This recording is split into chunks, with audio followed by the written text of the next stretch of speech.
episode of Ordinary Sausage is brought to you by Bright Cellars. Now, you may not consider me the most intellectual person when it comes to wine. I used to buy my wine at Walgreens or CVS. You could go to a grocery store, you could go to a liquor store, and you'll be completely lost in the wall of wines that they have. You don't know what you want? Go to the Bright Cellars website, take the quiz, and they'll give you wine that you'll actually want. You tell Bright Cellars, I like puppies, but I also like to eat a bag of Skittles. And they'll be like, oh, well, then obviously a Cabernet is what you should be drinking. Of course, my favorite wine is the Pinot Noir. And the best thing about Bright Cellars is they include these special cards in the packaging so you can sound like you know what you're talking about when you invite your friends over. This Pinot Noir also has aromas of rose petals and baking spices that carry over to the palate. Yeah, you can smell the strawberries. Wow! Sponsors like Bright Cellars help keep the channel going, so go ahead and buy a couple boxes. And Bright Cellars is giving my followers 50% off their first 6-bottle box. You can get all of this for just $55. I like the lighter wines, the white wines. Now, of course, the first thing you need for sangria is fruit that's about to go bad. I can't explain it myself. I'm pretty sure this is how they make wine in prison. I think you can just use whatever fruit you got, whatever fruit that's about to expire. We're gonna just jam-pack this thing with as much fruit as we can. A little strawberry action too. Who doesn't love a good strawberry drink? And we'll throw in a lime just so that we can say that we did that. Now I think we got some sangria fruit going here. Our fruit medley's pretty fruity at this point.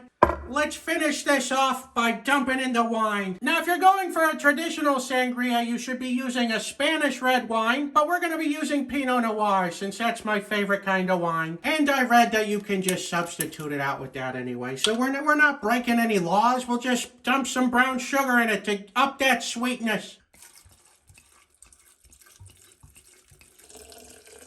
That's a pretty half-full pitcher of wine. So we're going to be opening up another one of these Bright Cellar wines to help round out this pitcher. This one's called Rising Tail, and it's also a Pinot Noir. And it's got, half the stuff that we put in the pitcher already. It's got, some strawberries and, well, I guess it's just strawberries.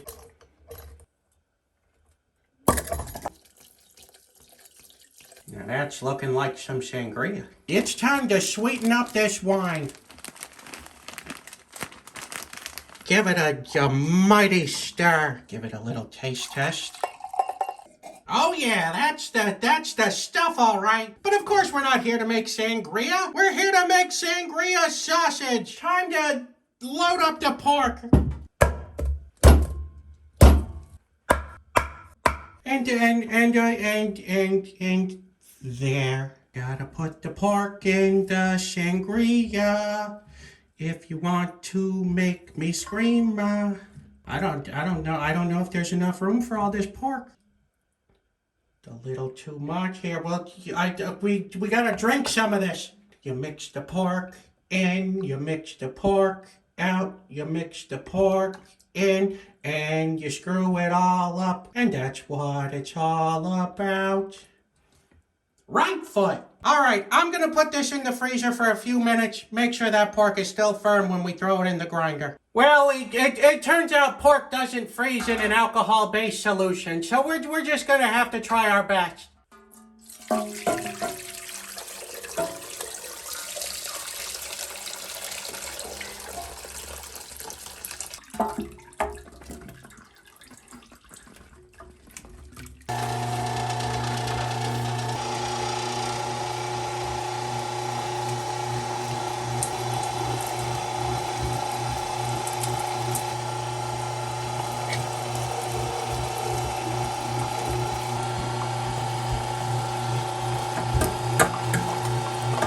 Oh, it was plugged up.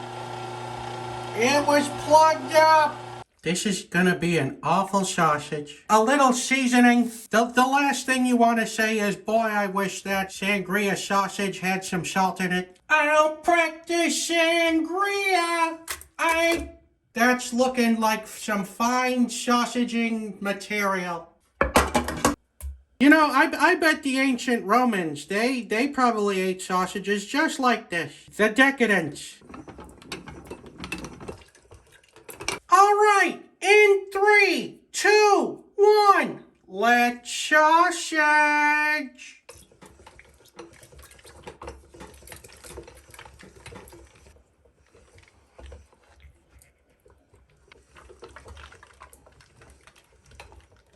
This is gonna be one leaky sausage. I'm just warning everyone in advance. Man, the Ruffalo box is getting nasty. It's been nasty, but now it's starting to smell. Once again, thank you, Bright Cellars, for this Will It Blow.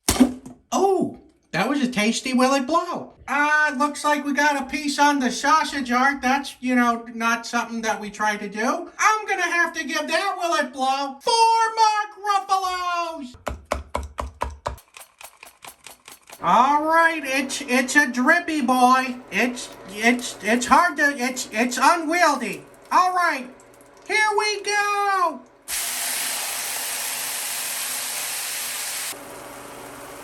It's starting to look veiny.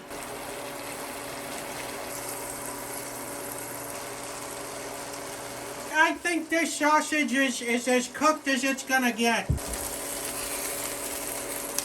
Let's open it up and see how we did. So far so good. It looks cooked. Ever so lovingly place it in the bun. Sangria sausage. Here we go.